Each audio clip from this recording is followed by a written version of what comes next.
आज हमारे साथ बातचीत के लिए एक ऐसे खास व्यक्ति जुड़ रहे हैं जिन्हें 30 साल से ज़्यादा का अनुभव है वेल्थ क्रिएट करने का, जिनके नाम से लोग पैसे लगाते हैं, जिनको देख के लोग काफ़ी कुछ सीखते हैं और उनकी बातें ऐसी होती हैं कि बहुत कुछ सीखने को मिलता है। सबसे पहले आपको रूबरू कराते हैं हमारे आज के खास मेहमान नवनीत मनोज जी से, MD and CEO HDFC AMC के। सर, सबसे पहले तो बहुत बहुत स्वागत है मनी 9 के इस मंच पर आपका। और सबसे पहले तो बहुत बहुत शुभकामनाएं कि अगले 5 साल के लिए आप फिर से इस पद पर कायम रहेंगे। और कल का दिन काफ़ी महत्वपूर्ण रहा सर, जिस तरीके से हमने देखा कि एक लंबी प्रक्रिया के बाद NDA की सरकार बनी, बहुत सारी आशंकाएं रही, बाजार में बड़ी गिरावट रही, लेकिन उसके बाद रिकवरी भी आई और अब हम देख रहे हैं कि प्रधानमंत्री ने शपथ ले ली है। और आज का दिन काफ़ी महत्वपूर्ण है क्योंकि कल ही प्रधानमंत्री ने शपथ ली है। थोड़ी बहुत आशंकाएं, चिंताएं हैं, वो इस बात को लेकर के है कि क्या जो मैनेजमेंट रहेगा वो पूरी तरीके से बीजेपी के हाथ में रहेगा या कोलिजन गवर्नमेंट है, थोड़ी खींचतान रहेगी। पहला सवाल आपसे यही जानना चाहेंगे कि ये जो रिफॉर्म की प्रक्रिया, रिफॉर्म के बारे में बार बातचीत हो रही थी, क्या वाकई में सरकार उन उम्मीदों पर खरा उतर पाएगी? क्योंकि इस बार पूरी तरीके से बहुमत की सरकार नहीं है, इस बार गठबंधन की सरकार है।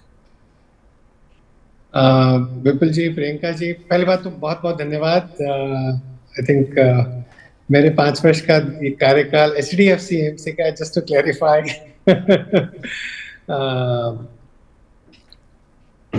मेरे ख्याल में जो पॉलिटिकल स्टेबिलिटी हम देख रहे हैं, जो सोशल स्टेबिलिटी हम देख रहे हैं, जो मैक्रो इकोनॉमिक स्टेबिलिटी हम देख रहे हैं, जो फाइनेंशियल स्टेबिलिटी हम भारत में देख रहे हैं, वो ना सिर्फ कंटिन्यू रहेगी बट बरकरार रहेगी बहुत सालों तक और सुदृढ़ होती रहेगी।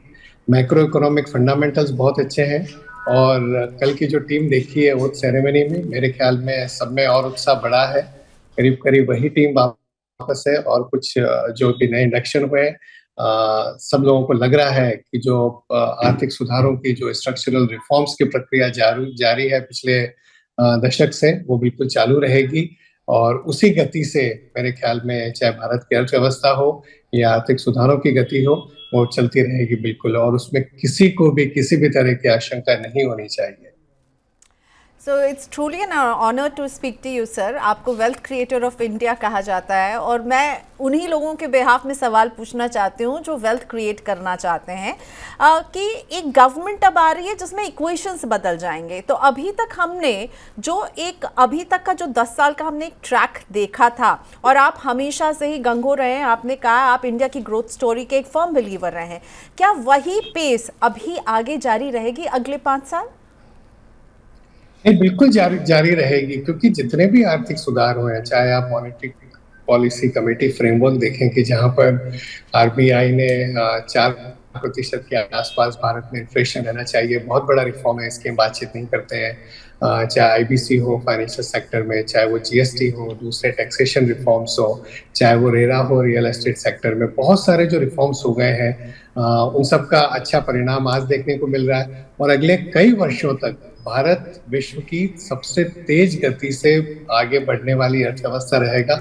5वें नंबर की अर्थव्यवस्था से हम 4थे और तीसरे पहुंचेंगे, इसमें किसी को भी संशय नहीं होना चाहिए। कोई कारण नहीं है यह सोचने का कि जो ये सुधारों की गति है या जो रिफॉर्म्स की गति है या जो हमारे आर्थिक प्रगति की गति है, उसमें कहीं भी ठहराव आने वाला है। वो ठहराव नहीं आने वाला है। और मुझे लगता है कि जो मोमेंटम बन गया है, हम इस अमृत काल में है, ये अमृत काल का 2 वर्ष हुए और अगले कई वर्षों तक भारत और यहाँ से सुदृढ़ अर्थव्यवस्था बनती रहेगी। जी, अब एक महत्वपूर्ण सवाल सर विदेशी निवेशकों को लेकर के है।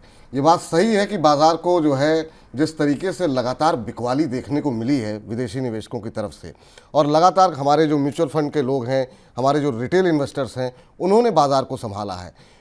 मुझे याद है 2013-14 की बात थी, जब जो है या 15-16 की बात थी, जब हम देख रहे थे कि घरेलू निवेशक जो है वो बेच रहे थे और विदेशी निवेशक खरीद रहे थे। तब लोग कह रहे थे कि विदेशी निवेशक ज़्यादा समझदार होते हैं। क्या इस बार ऐसा हुआ है कि विदेशी निवेशकों को समझ में नहीं आ रहा है, उनको एंट्री करने का समय नहीं मिल पा रहा है और घरेलू निवेशक लगातार खरीद रहे हैं, और न सिर्फ खरीद रहे हैं बल्कि मुनाफा भी कमा रहे हैं? क्या विदेशी निवेशकों की कैलकुलेशन इस बार मिस हो गई और इस गिरावट की या इस बिकवाली की वजह आप क्या मान रहे हैं? उनको क्या ऐसी चीज़ है जो नहीं दिखाई दे रही है? हमारी एसोसिएशन ऑफ म्यूचुअल फंड्स ने आज जो आंकड़े जारी किए हैं पिछले महीने के इक्विटी फ्लोज के, विपुल जी, आपने देखे होंगे कि बिल्कुल। 21,000 करोड़ रुपए का नंबर एसआईपी का अभी आ गया है।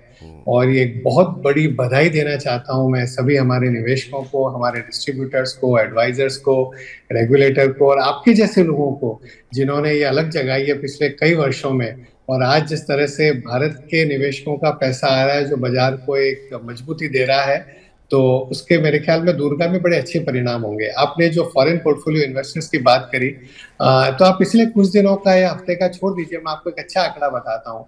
पिछले करीब 30-32 वर्षों से विदेशी निवेशक यहाँ हमारे यहाँ पैसा लगा रहे हैं। उसमें से 24 या 25 साल ऐसे होंगे जब वो net buyer of Indian activities थे, नेट बाइंग उनकी थी उस साल में। क्या कारण था कि वो इतने राजनीतिक उतार चढ़ाव, इतने मार्केट के साइकिल होते हैं, इतने दुनिया में इकोनॉमिक साइकिल होते हैं, उसके बाद भी साल दर साल वो भारत में पैसा लगाते रहे। तो दो कारण थे। एक तो भारत की जो अर्थव्यवस्था है, एक भारत की जो एक पॉलिसी एनवायरनमेंट है, एक भारत की जो एक ग्रोथ की दर है, उसकी वजह से वो टॉप डाउन व्यू था।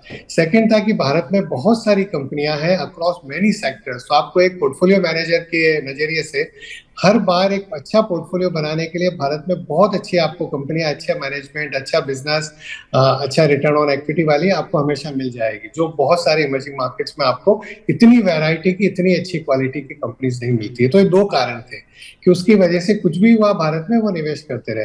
अब तीसरा कारण और जुड़ गया उनके लिए भारत को पॉजिटिव देखने का के लिए, वो है जब देश के निवेशक हर महीने पैसा लगाते हैं तो ये बाजार को एक मजबूती देता है, ये बाजार में कांस्टेंट लिक्विडिटी प्रोवाइड करता है, तो बाजार की जो वॉलेटिलिटी है वो उसको कम कर देता है। तो उसकी वजह से पहले जब विदेशी निवेशक 1-2 बिलियन डालते थे तो बाजार बहुत ऊपर चला जाता था, 1-2 बिलियन बेचते थे तो बाजार बहुत नीचे चले जाता था। अब उनको घबराने की जरूरत नहीं है। अब उनको पता है कि भाई ये 20,000 करोड़ की एसआईपी आ रही है, तो कभी भी अगर बड़ा बिकवाली करनी हो तो कोई बाजार में फर्क नहीं पड़ने वाला है। वही चीज हमने देखी है। तो आप सोचो कि अगर आज आप एक विदेशी निवेशक को न्यूयॉर्क में, लंदन में, सिंगापुर, हांगकांग कहीं बैठे हो, तो आप आज भारत को और ज्यादा पॉजिटिव तरीके से देखोगे कि यहाँ तो बाजार में इतनी लिक्विडिटी है कि मैं कभी भी बेचूं, कभी भी खरीदूं, तो उतना इजी हो गया। तो मुझे लगता है कि भारत का एक लॉन्ग टर्म इन्वेस्टर के लिए अट्रैक्टिवनेस और बढ़ेगा, कम नहीं होगा। नहीं, एक छोटा सा इस पर क्रॉस क्वेश्चन है, फिर प्रियंका जी भी आपसे पूछना चाह रही हैं कुछ। सवाल मेरा ये है कि सब कुछ इतना अच्छा दिखाई दे रहा है, ग्रोथ के नंबर हमारे काफ़ी अच्छे दिखाई दे रहे हैं, दुनिया की सबसे तेज बड़ी अर्थव्यवस्था हम बन रहे हैं, फिर विदेशी निवेशकों को ऐसी खामी क्या दिखाई दे रही है कि वो लगातार सेलिंग पे सेलिंग कर रहे हैं? क्योंकि उनको भी तो लगता होगा, दिखाई देता होगा कि ये रैली तो हमसे मिस हो गई और बाजार इस तरीके से नया हाई लगाता हुआ दिखाई दे रहा है। आज भी नया हाई हमने बनते हुए देखा। ये बात अलग है कि थोड़ी सी ऊपरी स्तरों में प्रॉफिट बुकिंग हुई है, पर वो लाजमी है। लेकिन विदेशी निवेशक क्या चूक गए इस बार बाजार को पढ़ने में?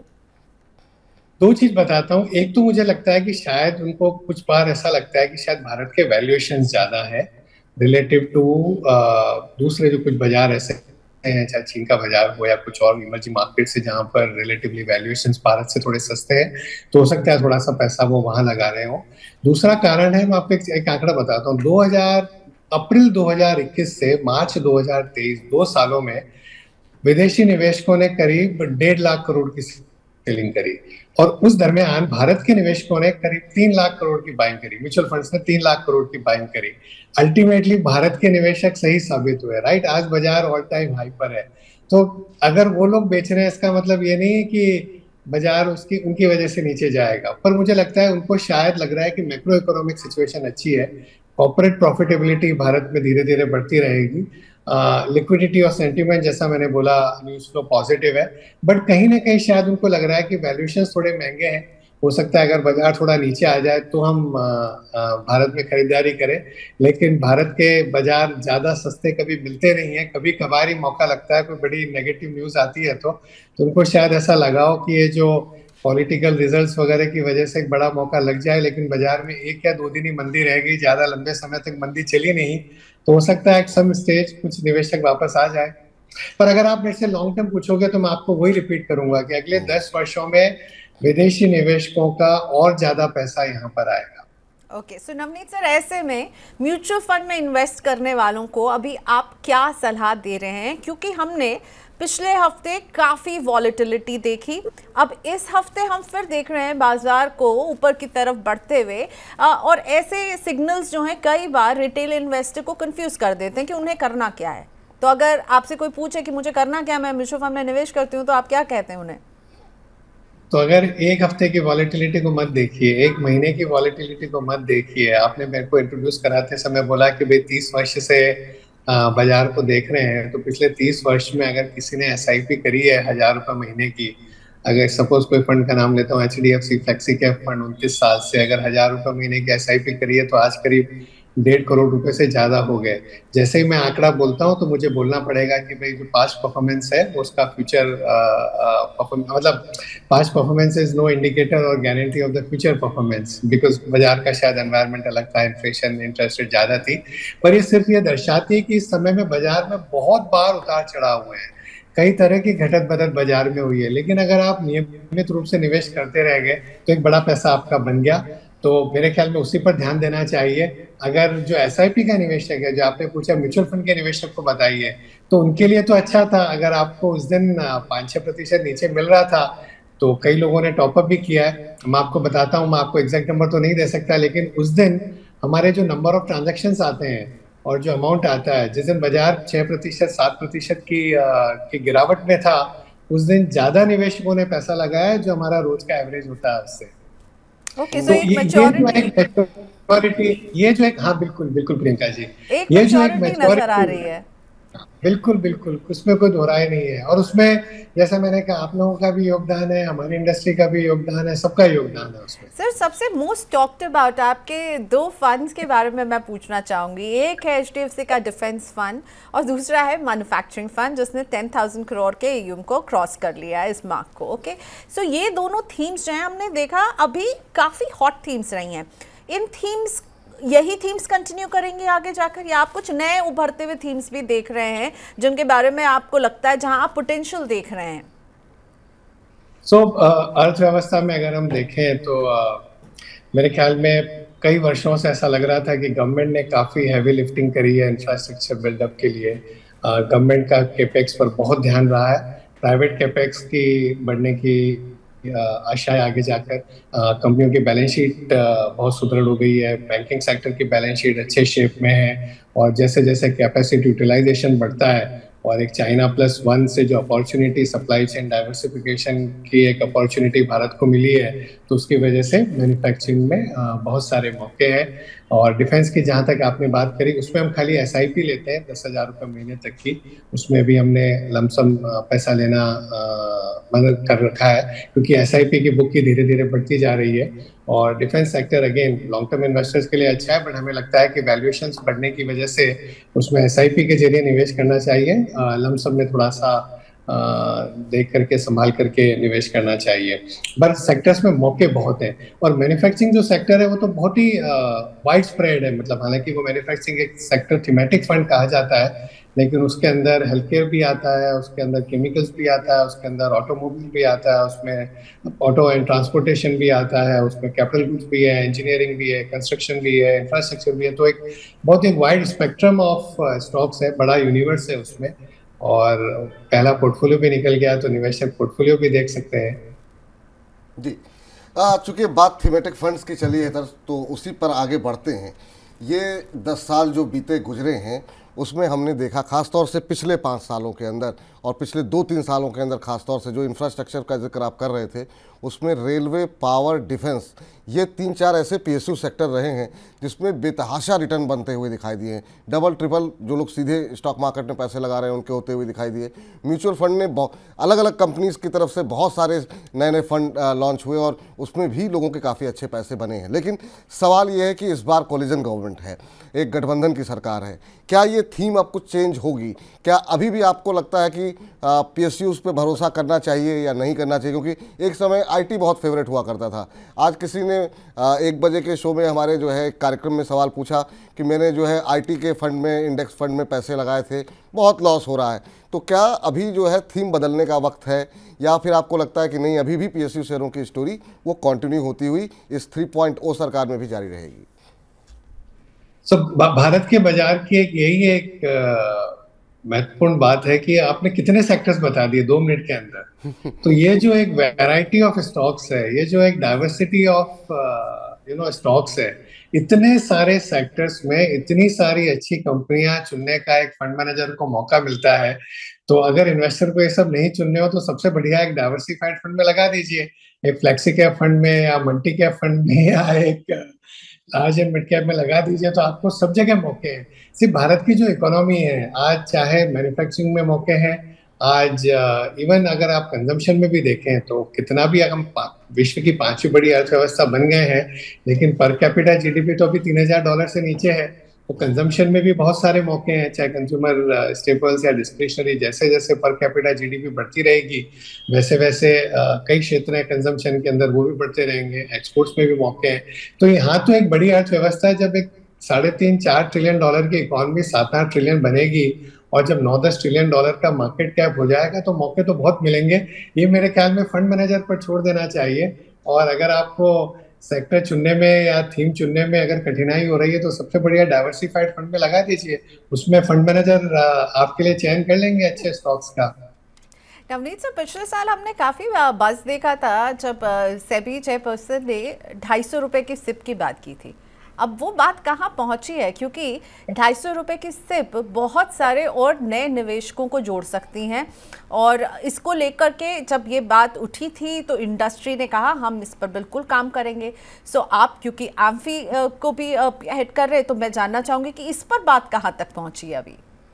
नहीं, बिल्कुल। और मैं बड़ी प्रशंसा करना चाहूँगा सीबी की और चेयरपर्सन की कि हमेशा वो यही सोचते रहते हैं कि किस तरह से म्यूचुअल फंड में निवेश का जो फायदा है वो बहुत ज़्यादा लोगों को मिल सके, हर घर तक एसआईपी का संदेश पहुंच सके, और किस तरह से एक तो अमाउंट कम करना है। आज ₹500 महीने से भी कोई निवेश कर सकता है म्यूचुअल फंड्स में, लेकिन उसको किस तरह से इजी बनाया जा सके, ट्रांजैक्शन को इजी बनाया जा सके, डिजिटल टेक्नोलॉजी को यूज करके केवाईसी का बहुत सिंप्लीफिकेशन हो गया, बहुत सारी चीजें करी गई है। और कई एमसीज हैं जिन्होंने ऑलरेडी उस अमाउंट को कम कर दिया ₹500 से। लेकिन जो आज एक कॉस्ट होती है, चाहे केवाईसी करने की कॉस्ट हो या एक ट्रांजैक्शन की कॉस्ट हो, एक बैंकिंग की कॉस्ट हो, वो सब कॉस्ट को किस तरह से कम करके और उसको और ज्यादा अट्रैक्टिव बनाया जा सके निवेशक के लिए भी, डिस्ट्रीब्यूटर के लिए भी और एसेट मैनेजमेंट कंपनी के लिए भी, ताकि बहुत ज़्यादा इसका प्रसार हो सके। आज हम कितनी भी बड़ी बात कर लें, हमने 21,000 करोड़ की एसआईपी की बात करी, 57 लाख करोड़ के ईयूएम की बात करी, लेकिन अभी भी 5 करोड़ से कम ही निवेशक है म्यूचुअल फंड इंडस्ट्री में। तो यह तो नंबर बहुत आगे जाना चाहिए प्रियंका जी। तो ये तो बढ़ता रहेगा और सीबी के साथ हम काम कर रहे हैं और पूरी कोशिश करेंगे कि हम छोटे से छोटे निवेशक तक, हर गांव तक हम ये संदेश पहुंचा सकें कि अपना पैसा धीरे धीरे इसमें लगाइए, जो आगे जाकर बड़ा पैसा आपका बन सकता है। और भारत की जो ग्रोथ चल रही है उसमें हर एक की भागीदारी जुड़ सके। और सबसे आसान तरीका ये है कि आप अपनी एसआईपी कर लीजिए, तो आपकी जो ग्रोथ हो रही है, इकोनॉमी की जो ग्रोथ हो रही है कॉर्पोरेट सेक्टर में, उसकी आपकी भागीदारी भी जुड़ती जा रही है। बिल्कुल, लेकिन सो वर्क इन प्रोग्रेस है, अभी भी 250 को हम देखेंगे ग्राउंड पर उतरते हुए। नहीं है, कई एमसीज हैं। हमने आज वॉलंटरीली हमारा जो मिनिमम अमाउंट है कई स्कीम्स में, इक्विटी स्कीम्स में ₹100 कर दिया है, तो ₹100 से भी कर सकते हैं। हमारा एक कैंपेन था आपका बहुत अच्छा, जब इवेंट था मुंबई में, मैंने उस समय भी कहा था, क्योंकि आपने को कलश दिया था, मनी कलश या कुछ आपने उसको कहा था, तो मैंने कहा था हमारा भी एक कैंपेन है बढ़नी से आज़ादी, कि आज भारत की महिलाएं सैकड़ों सालों से बड़ी अच्छी बचत करती आई है। जो रसोई घर में, जो किचन के अंदर एक बर्नी होती है चावल की या गेहूं की, उसमें अपना 150, 200, ₹500 डाल के रखती है कि कभी घर में जरूरत पड़ेगी तो वही बर्नी काम आएगी। तो पैसों को भी इस बर्नी से आज़ाद करिए और उसको म्यूचुअल फंड में एसआईपी कर दीजिए, तो पैसा पड़ा ही नहीं रहेगा, बढ़ता भी रहेगा।